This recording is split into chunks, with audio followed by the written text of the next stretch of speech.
Hello there, welcome back. It's been a while. Circumstances slightly beyond my control, as I explained in the previous video, things like decorating and a knackered laptop. So today I'm going to look at Bombjack versus Bombjack 2. One of the greatest games of the Spectrum era, one of the greatest arcade conversions, alongside its sequel. Now I'm not sure if Bombjack 2 is an arcade conversion or is a standalone sort of sequel, kind of like in the vein of Target Renegade, etc. But I first played Bombjack when I got Bombjack 2 because it came with it. I never bought it when it first came out, but when I bought Bombjack 2, Bombjack came with it. So, and I ended up playing it more than I played Bombjack 2. So let's have a look at both of them side by side. Now, Bombjack is one of the best arcade conversions on the ZX Spectrum. It's one of the best games on the Spectrum. It's very, very playable. And I think everyone knows the premise of it by now. You are the little gremlin, little caped gremlin type dude, and you've got to fly around each screen collecting all the bombs, avoiding the nasties, collecting the sort of power-ups and the bonuses, etc.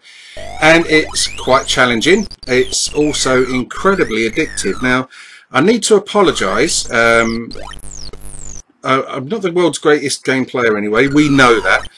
But there's something with Spectaculator and Bombjack that, if I'm not recording through Spectaculator, Bombjack plays fine, but as soon as I click record, some of the controls go a bit iffy, and you'll see that a lot of the time it's very, very difficult to move to the left.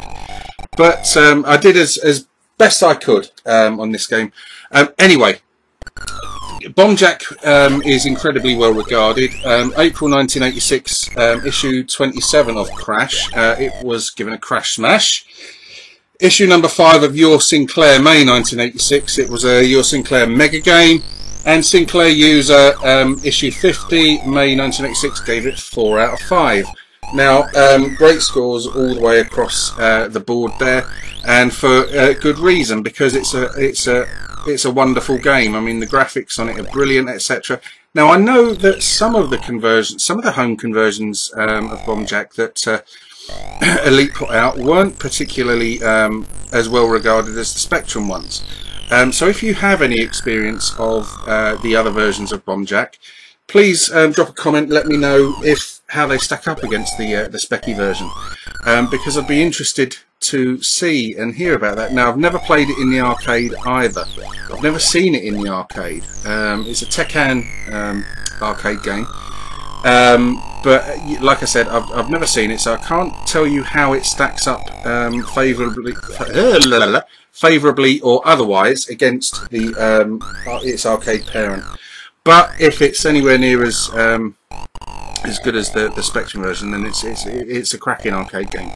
Now, I still come back to Bombjack every now and then just to try and get high scores and stuff. I always fail miserably on it, but it is a wonderful, wonderful, wonderful game. Now, there's enough Bombjack videos out there. I don't need to go too in depth because it'll be covered better by other people.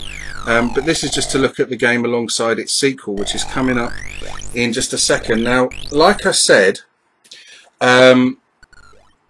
I played Bombjack more than I played Bombjack 2. Now, Bombjack 2 was released in 1987, and it Crash in issue 39, April 1987, only gave it 7. I say only, it's not a bad score, 71%.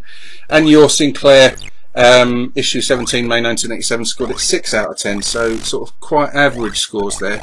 Now, the question with Bombjack 2 is, if it didn't have the Bombjack name on it, if it wasn't associated or affiliated to it in any way, shape or form whatsoever, would it have been more highly regarded?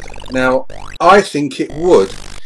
It's a lot different from Bombjack, as you can see. Gone is the sort of free roaming around the levels that you could do in the first game, and you can only sort of traverse between platforms, which means you've got to look at the screen and really sort of plan your way around as you try and avoid the baddies and collect the pots of gold. Now, Bombjack's also turned psychopathic in this game, in that he stabs the enemies off the platform. Now, there's a time limit to each level on the game. in that if you dawdle too much on your way through it, the baddies eventually turn into sort of like armor-clad rhinos, like Rex's ancestors or something like that, and things can get a lot more hectic. Now, I didn't like Bombjack 2 back in the day very much at all. Like I said, I bought it and ended up playing the first game a lot more. Now, I don't know whether or not this is an arcade conversion or whether or not it's a standalone game. Perhaps someone can correct me on that or point me in the right direction. Now, it's not a bad game. I've given it some time today, and actually think that it's, if, like I said earlier, if it wasn't saddled with the Bombjack name, the sort of expectation, the burden that comes with that, I think as a standalone title, it's more than adequate. The graphics are nowhere near as good as the first Bombjack game. It gets a bit messy there, as you can see. Bombjack doesn't look like Bombjack, and the sort of stabby part of it really is a bit strange. But it does work, and it's kind of reminiscent of some of the Retro Souls homebrew games I sort of covered a few videos back, where you can't actually traverse in and around the level. You're sort of stuck using the platforms or walls, etc., to sort of make your way around the games. Games like Gravibox, etc., follow that sort of mechanic. But did I enjoy Bombjack 2? Having given it a bit of time today, yeah, I did. It's not a bad game. But like I say, it is hugely hamstrung by the fact that it carries that name. And I think Elite may well have been aware of the fact that it's not as good as the first game, but the fact that they bundled the first game in with it. But it's enjoyable enough. But a classic, I don't think so. Terrible game? No, not at all. Anyway, that's the end of this video. I'm going to be hopefully doing some more videos soon. I hope you liked it. It's just a quick one just to compare the two games and see how they sort of fare against each other.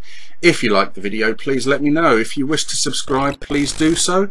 If there's anything you'd like to see me cover in future videos, then please drop a comment in the box below. Thanks ever so much. Take care of yourselves. I hope your weekend is fantastic. And don't do anything silly. Okay, take care of yourselves. Goodbye.